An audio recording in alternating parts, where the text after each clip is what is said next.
In my last Raptors video, we talked about why internal development is the franchise's best long-term path. In this follow-up, though, the story is very different. Toronto has one of the league's largest committed payrolls heading into 2025-26, a figure in the neighborhood of $190 to $197 million depending on the tracker you consult, which reframes the roster conversation from develop first to win now with expensive pieces. That level of committed salary puts the Raptors up against apron-era complexities and forces the front office to be surgical with trades, minutes, and role contracts. The big names eating minutes and cap space, Brandon Ingram, Emmanuel Quickley, RJ Barrett, Jakob Poeltl, and Scottie Barnes, are the practical and financial spine of the roster this season, and that's why every one of them has carryover importance beyond box score production. The team's placement near the top 10 in projected team payroll and inside the first apron range means every missed game or underperformance creates far more friction for roster fixes.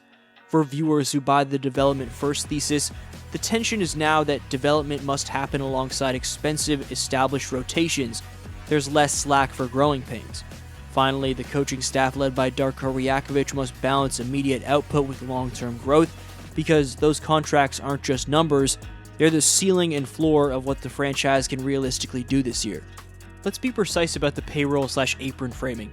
Multiple cap trackers show Toronto sitting among the league's top spenders for 2025-26, which in practice means the Raptors are operating close to the NBA's first apron and facing the attendant roster restrictions. Being in or near the first apron doesn't just cost money, it changes roster architecture. Fewer mid-season trade options, limited use of some exceptions, and higher premium on health and predictability. That's why the $197 million figure should read as a structural constraint. The practical consequence this season is twofold. The coaching staff must extract value out of high-priced players, and the front office must be opportunistic and creative if it needs to rebalance the books. For fans, that means patience for some roster wrinkles, but also heightened expectations for immediate wins. If the Raptors underperform relative to payroll, the franchise will face both on-court fallout and tougher off-court decisions in the short window before trade deadlines. Brandon Ingram didn't just arrive in Toronto as a major trade acquisition, he immediately committed to the franchise by signing an extension, locking in both his salary and his role as a central piece of the Raptors' future. His 2025-26 cap hit, projected in the high $30 million range, instantly reshaped Toronto's payroll profile and cemented him as one of the team's most expensive assets. That type of contract makes Ingram an immediate focal point. He must deliver as a primary offensive creator, while also forcing opponents to adjust matchups. On offense, the Raptors will depend on his ability to generate pull-up scoring, space the floor, and protect possessions. On defense, he needs to consistently guard wings and anchor rotations. From a financial perspective, tying long-term money to Ingram raises the stakes. An injury or prolonged inefficiency from him would leave Toronto with fewer avenues to rebalance without parting with significant assets. The margin for error around him is narrow, making his consistency just as crucial as his star-level upside.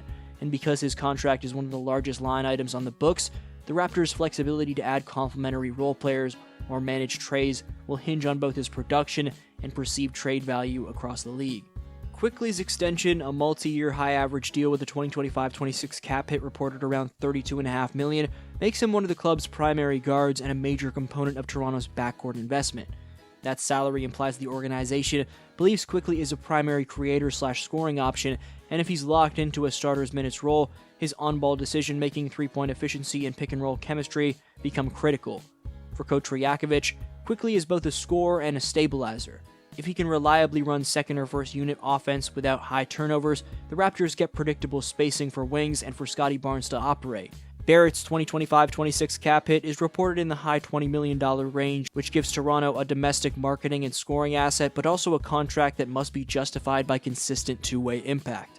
Barrett's role this season will likely be as an off-ball scorer and secondary creator who needs to defend at the wing and hit spot-up shots at a high clip.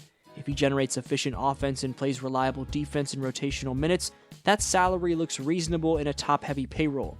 If not, Barrett becomes a logical trade chip, which some outlets have already speculated about this offseason. The important structural point, Barrett's contract is big enough that he's not easily disposable without getting something real in return, so the Raptors will be aggressive about maximizing his trade value if the fit isn't clean. That again puts a premium on availability, consistency, and on-court fit, the kind of things Rajakovic tends to emphasize in a system-driven approach. Poeltl's new extension, reported as a 4-year, $104 million deal, cements him as the team's primary starting center and a major committed cost for the next several seasons. That contract buys Poeltl's rim protection, screening value, and pick-and-roll defense, and those are exactly the kinds of stabilizing traits that allow high-usage wings like Ingram or Barnes to operate in space. From Toronto's point of view, paying for a dependable center who anchors defensive schemes is a deliberate choice. Poeltl's reliability helps mask wing defensive lapses and helps the team switch less frequently. The downside is clear. Poeltl's guaranteed money is a fixed line on the payroll that limits flexibility to add frontcourt depth without giving up other assets or taking back unwanted salary in trades. For Coach Rajakovic, Poeltl's presence should enable consistent defensive identity, but it also raises coaching stakes. If perimeter defense or rebounding sag, critics will point to the payroll and argue the team underused its investment. Barnes' rookie-designated extension, a 5-year max-type deal reported at roughly $224 million total with a starting 2025-26 salary around the high $30 million range, is the single largest long-term commitment the Raptors have made in recent memory. That makes him both the franchise's centerpiece and its principal performance parameter. His development trajectory, ability to create off the bounce, defend multiple positions, and take pressure off teammates will determine whether the big payroll translates to contention. If Barnes hits his ceiling, the contract looks like a franchise-defining bargain. If he stalls or regresses, the financial risk becomes a front office albatross.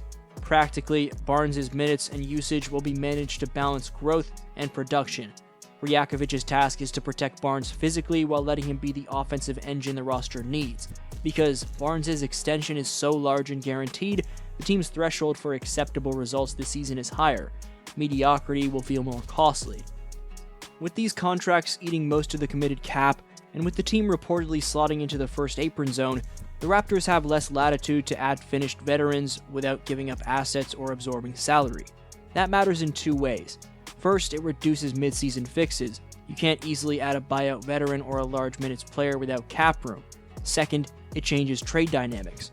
The Raptors either need to be willing to include draft assets or take back unwanted contracts to create balance. Because of that constraint, the front office's most valuable moves will be trades that convert bad or redundant salary into younger, cheaper upside, or that repurpose a large salary. Example, packaging Barrett or Quickley for complementary pieces. The coaching staff will therefore be measured by how much value it can extract from cost-heavy players and how well it hides roster holes via scheme. In short, payroll proximity to the apron isn't just a bookkeeping fact, it's a roster strategy dictator.